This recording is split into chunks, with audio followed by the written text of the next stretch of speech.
Okay, so that's our look at the development of newspapers from 4 pages front and back in the U.S. and colonial times once a week to becoming through the 1700s and 1800s daily newspaper, first mass medium to carry advertising, hugely and influential. Yellow journalism, Pulitzer Prizes, First Amendment, freedom of the press, and then into the 20th century when radio, television, and the internet all kind of took a chunk out of advertising revenue, viewership, readership, and the decline in newspapers up to the present day. Some papers managing to make the move online, be successful, like the New York Times, and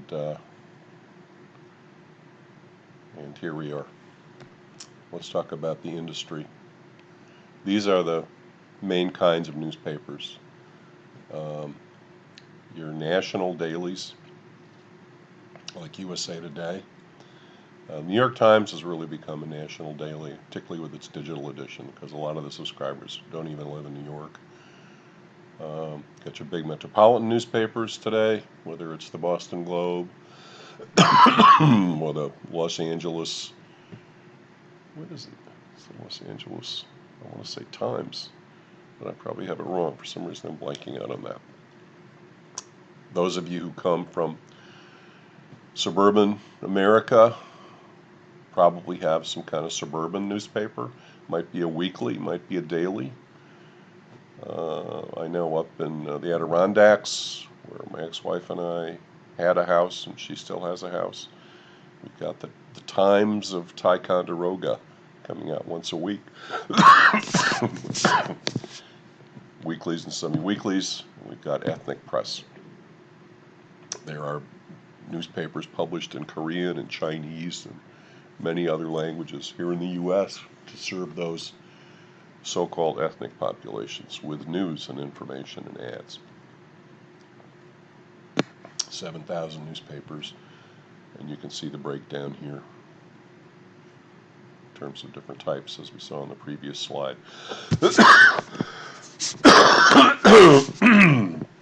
Now we're going to go worldwide. At FIT, we like to give our students perspective of what's going on outside the United States, because lots of business and lots of things happen outside of the United States, folks. A lot of the growth in business is outside of the United States, and here are some leading papers from all over the world and their circulation. On the right, you can see Japanese newspaper is listed as number one, at least in this report, with over 9 million circulation. You've got from India, Chinese newspapers with big circulations, some European newspapers. So, okay, newspapers are read all over the world.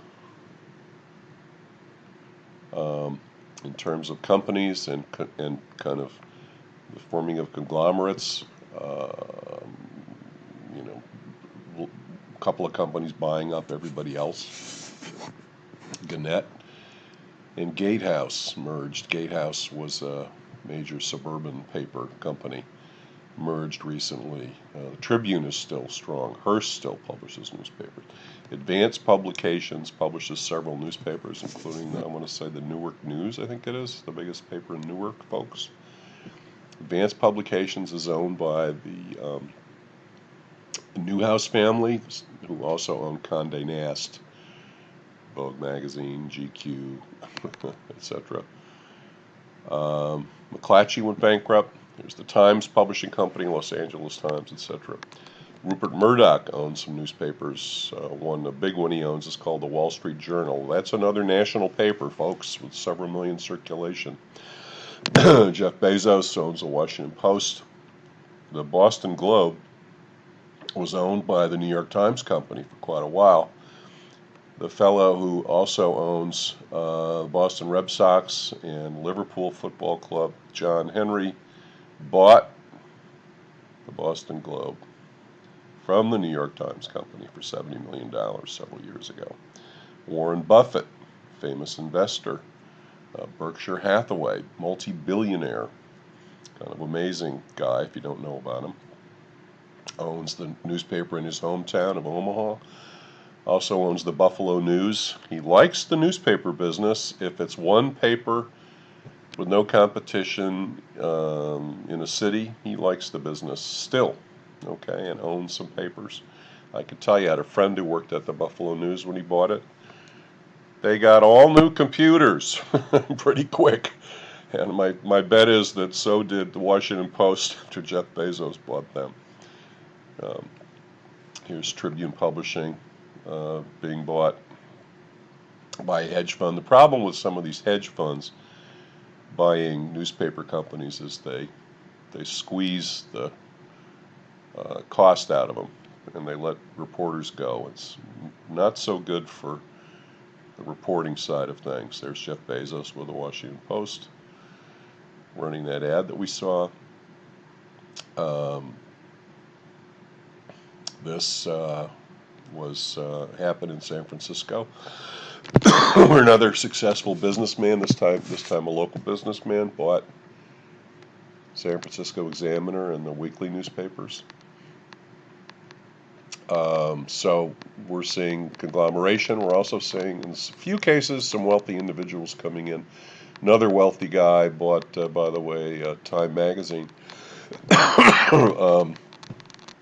The guy who runs Reed, forget his last name, runs Salesforce.com, huge CRM software platform, owns Time Magazine. So, but we certainly can't count on the billionaires to save the newspaper industry, right, folks?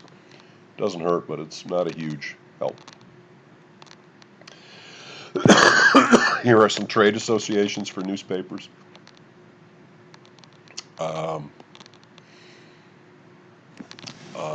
In terms of the business, trade associations represent the medium in this case.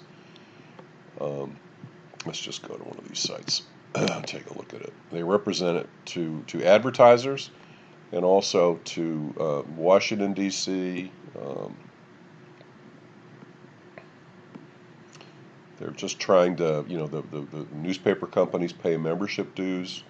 Every major medium has at least one or two trade associations. Let's look at about, contact, NNA. Let's see what they'll tell us. Okay, what they'll tell us about them. Okay, you see this government relations, educating readers, advertisers. Okay, the symbol is an individual on a park bench reading a newspaper, just like those two old guys at the beginning of our deck. Informed individual is the most elemental building block of our democracy. Remind our readers that informing the public at the community level is our most important task. Local news. The relaxed demeanor of the figure seated signifies safety and security. Closely knit community.